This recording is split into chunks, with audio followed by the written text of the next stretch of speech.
So it's 11 o'clock on Monday night, and Dave and I just got back from watching Welcome to the Men's Room. No? Welcome to the men's group. Cut. Just keep going. Just leave it. Okay, welcome to the men's group. Men's group. The men's group. And it's directed and starring Joseph Culp, who was the original OG Doctor Doom.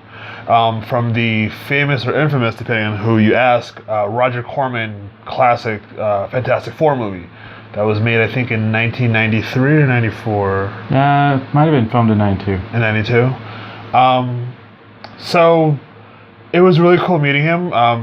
He's he's a very, very nice man. Oh my goodness, sweetest guy on the earth, salt of the earth, very, approachable. And we get to talk to him about, the movies, and he was showing where the Doom costume was digging into the back of his leg. I'm like, oh, just like C-3PO. And so Dave, how did you hear about that famous Roger Corman Fantastic Four movie? Well, I found out about the Roger Corman Fantastic Four film back in the 90s, primarily because of Comic Scene magazine. They used to have they would run like teaser photos in the back, like pictures of the thing. They had a huge write-up. They had a bunch of photos that had the entire cast, and so that's how I, came to, find out about the film.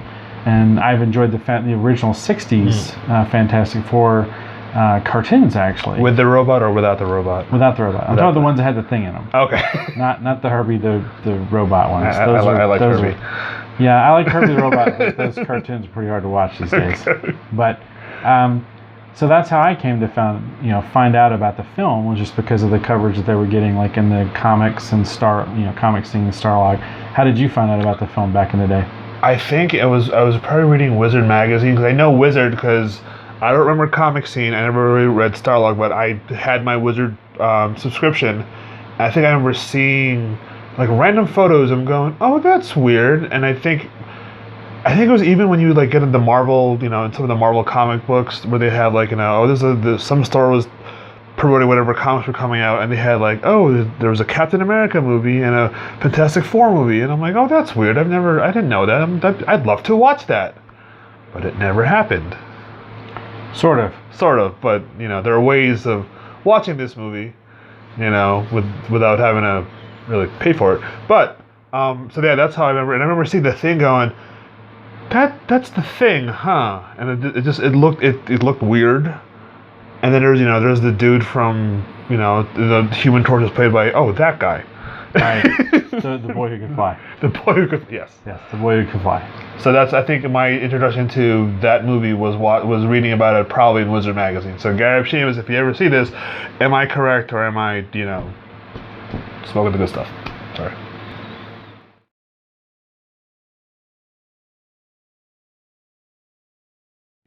Okay, so looking back, it's 2016, and this movie came out 1990. Well, it did not come out.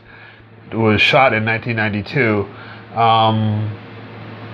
For that little bubble of time when it was made, where do you think, like, how do you, like, what are your thoughts about that movie?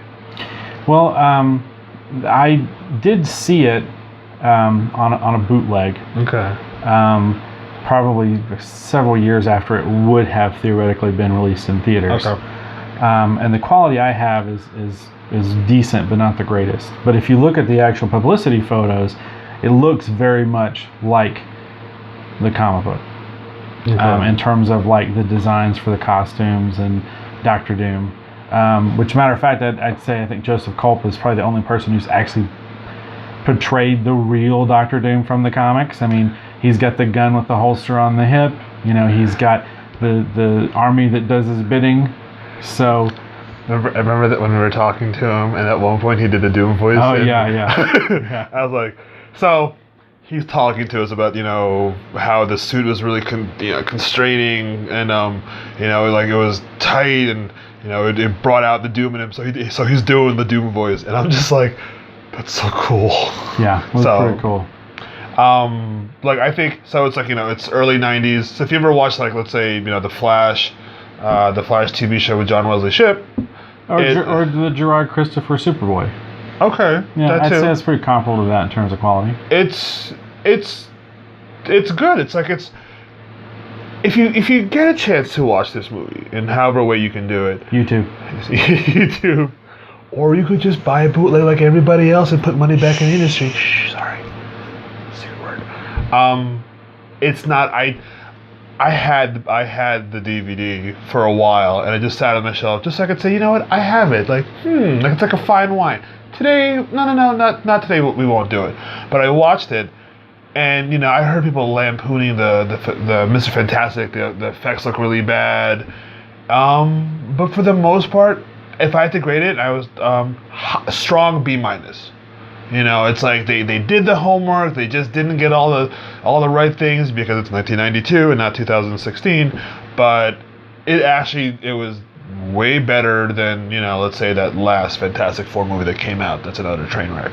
So and his Doctor Doom, just the way he first of all looks like Doctor Doom. Talks and acts like Doctor Doom way better than Julian McMahon or that other weird emo guy they got for the other movie. So that's just me. Well, I was just going to say, in the context of the time in which it was created, I'd say had it actually been released, I think people would talk about it and probably talk about it more highly. Yeah. Like the Phantom and yeah.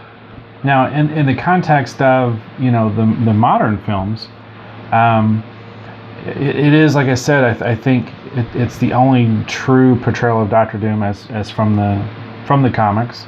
I like the fact that they tried to keep like the designs for the costumes in terms of reflecting the comics. I think in some ways are so accurate to the comics that it kind of shows why sometimes maybe that would look a little silly. But I greatly appreciate the fact that they did try very hard to have it be pretty strict to the look of the comics. Yeah, because you could tell that they loved when they made that movie. They loved making that movie because they're trying, and I liked the setting of when you just the sets of it. I looked really cool. I liked the laboratory where Reed and Doom were working on their experiment. It was just it's nostalgic without being like, oh look, we're doing the Fantastic Four movie. It's like they're playing it straight, and it's not a bad movie. It's really not. I mean, it is a shame that it never got released. I think so too. I think we do have to point out the elephant in the room, which is the jeweler sequence. Spoiler alert. They were not able to actually get the Mole Man in the film, which is what they were going to originally try for. So they ended up having this other character they created on the spot called the Jeweler. Those sequences are hard to watch. Like when you have the Fantastic Four and you have Doctor Doom like being themselves, especially I think the early stuff where they were in college. Yeah. A lot of that stuff plays pretty well. Yeah. And I think had they had a little bit more money and a little bit more time, and actually released it theatrically, I think it would be a little bit more fondly remembered than it actually is. But compared to the other Fantastic Four films that have been made, the Tim Story one and also the Josh Trank one, if you look at them as Elseworlds, all of those have their merits. Yeah. And they're all interesting in their different ways. But I think if you're going to look at the actual comics I grew up reading, then Roger Corman's Fantastic Four is probably the closest we've gotten so far. And definitely that is the most comic book accurate Doctor Doom that we've gotten to date. Yeah, I think what I liked about the Tim Story ones, and it was someone that said, if they had made the Silver Surfer version first, that franchise would probably still be going. You have to pay, they pay the fan service with the Tim Story for the first one. You get your gratuitous Stanley cameo, but if I could only take the Doctor Doom from the Roger Corman and put it in the Tim Story movie, in the costume and all, it would look cool. But that's just me. Maybe because I just met Doctor Doom and I'm like, wow, he's a really nice guy. He gets a bad rap for being Doctor Doom. He's not that evil. He was very friendly to me. He signed my poster.